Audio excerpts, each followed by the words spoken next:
bismillahi wa ala millati rasuli wa manhajil qadim. kuy topp xaadim di dox de danga war di ñu kuy waaxu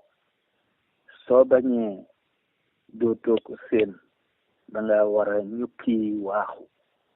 ba dee temp dafay waral yéex a yegg yow murid bi te nga lefok booleeg sawar te tudd yàlla ak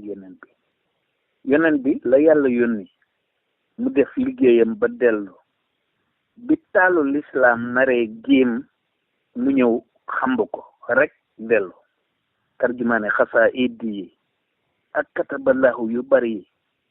jar na lool di settantal ndax mbootam yu bari yi man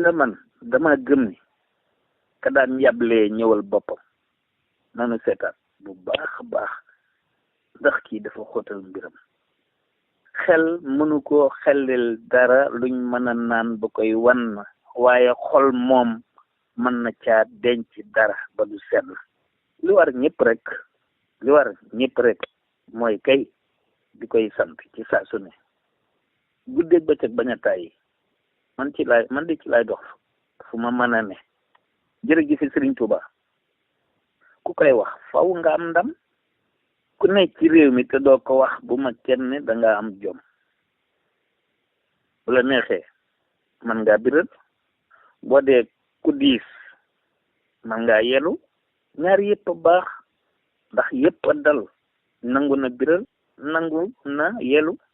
jërëjëf Sëriñ Tuuba nangu na biral nangu na yelu waaye bu dee amoon ndimbal te dëkk fii ci Sénégal jërëjëfe Sëriñ Tuuba doo ca mën a taal sab taal briquet la te almet la ba noppi doon ventilateur am na plus am na moyen